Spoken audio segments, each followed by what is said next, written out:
So, hello everyone. We welcome you to watch this special interview today where we have with us Dr. Prasad Padmanabhan, who is a senior professor at St. Mary's University in San Antonio, Texas, in the US.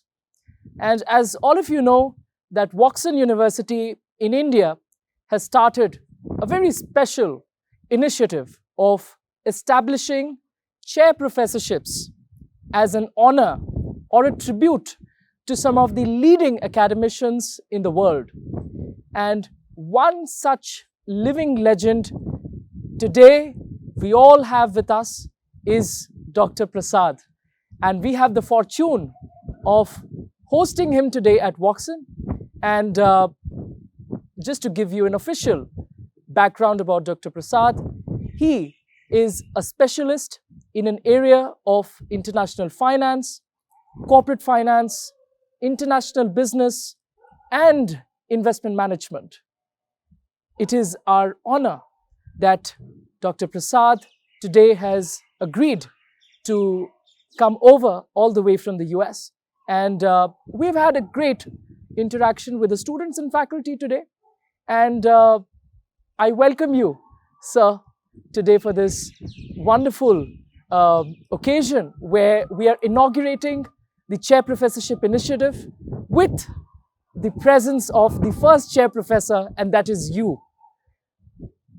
So I would just want to have your opening remarks as we begin this brief conversation. Thank you very much for inviting me. I had high expectations when I came here, and all of them have been fulfilled. I particularly commend Chairman Myra, Dr. Raul Rodriguez, and all the administration, the faculty. All I see is energy. Chairman Pula's vision, foresight for this campus established 2 years ago and has flourished in such a short time. I'm really impressed. And it augurs very well for the future of the institution as well as for the quality of education they get. I met the professors, the students. They are going to receive quality education, and all I see is good news for the students and the growth of this institution. So I thank you very much for inviting me, and I'm happy to be here. And everything I have seen here has been very positive. Thank you so much, Dr. Prasad. It is indeed a privilege, and I'm sure the students who met you went back with a lot of key takeaways, especially when you were addressing them about the rupee dollar conversion and the importance of the currencies in today's international financial markets. So my first question, Dr. Prasad, is you've spent almost 4 decades in the area of finance, and especially teaching MBA students, PhD scholars, not just in India, but across the world. And that spans across countries like Japan, Canada, Trinidad, Mexico, Ivory Coast, and many other countries. So you've had a great amount of exposure interacting with students. So when was this journey that began from India to the US? Where was the first time you started this journey as an academician? And how has this journey been over the last 40 years? And how do you see things transitioning from back then till now? Well, obviously a lot has changed from the time I was a student.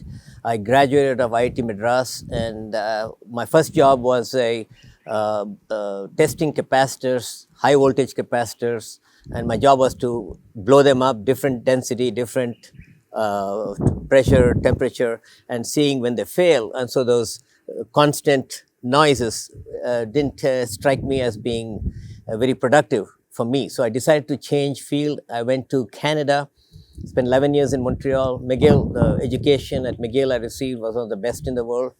I had great mentors out there. And I decided I'm lucky enough to find a passion, and that passion was teaching research. Actually, I wanted research because I could do it on my own. I didn't have to go outside and other things, but then it became part of my teaching.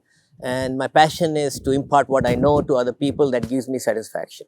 So it was very few people find the passion quickly. Some people take ages. I found it very quickly, and I'm very happy to serve the humanity in any way I can. Great. So this journey of teaching at several universities, and now that you're associated with St. Mary's University, you've had a good amount of time spent in South Korea as well, teaching finance as a visiting professor to the Korean students. And I think when we see this long journey, it's been really impressive.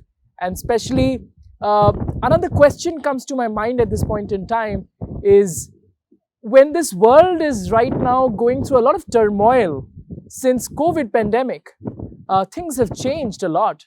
And you look at the financial markets, how do you perceive the global inflation in the next few years' time? And how do you see India's economic growth especially?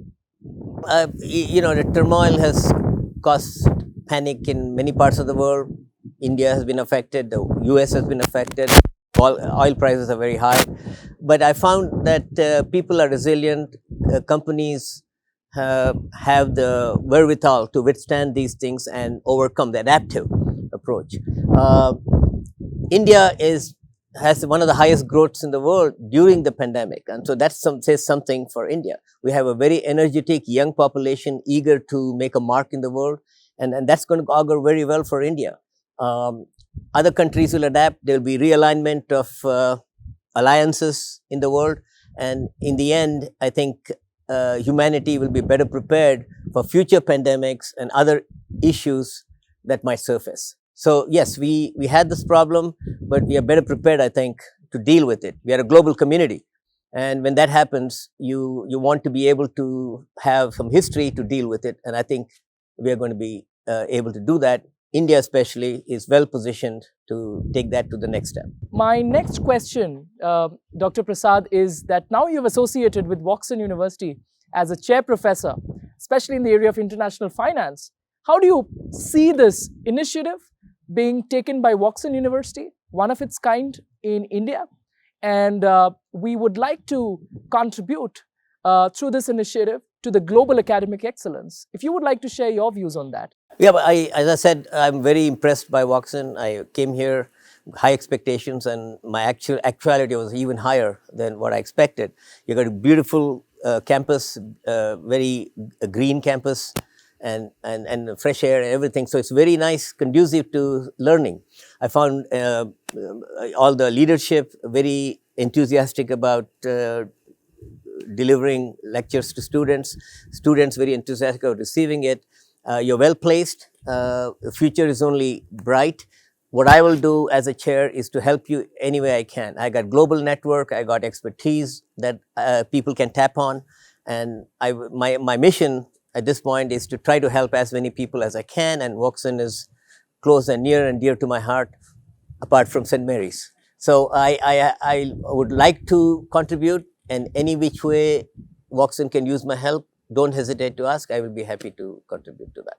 That's so kind of you, Dr. Prasad. I completely echo your sentiments of the Chair Professorship initiative. And I would like to know your thoughts on, the relationship between India and the US, especially in the area of academia. How do you see universities in both the countries coming together to create this magic, especially if you look at faculties exchange, research collaborations, joint projects, joint conferences? Now, universities are ready to come together and contribute, right? And this is exactly what many of the accreditation, ranking, and the rating bodies are talking about. So, how do you see this relationship between both the countries going forward? Well, it's interesting you mentioned that, because over time, in the last 10 years, there's been a thirst to learn different cultures. In the US, you're not educated unless you have visited a different country, experienced a different culture. So the idea of study abroad programs have materialized. Financial issues have manifested many universities in the US to have branch campuses outside of the US. And so in one sense, that's good. In other sense, it provides competition for other schools in India. So one way to combat that is to have collaborative ventures with these campuses, offer them services that they can do here, or establish campuses in other countries. Now that's a little bit far away, but to me, the whole idea is this whole idea of academic collaboration. US researchers need Indian data, for example. Indian researchers need US data, which might be available. So joint collaboration is active. It's happening as we speak.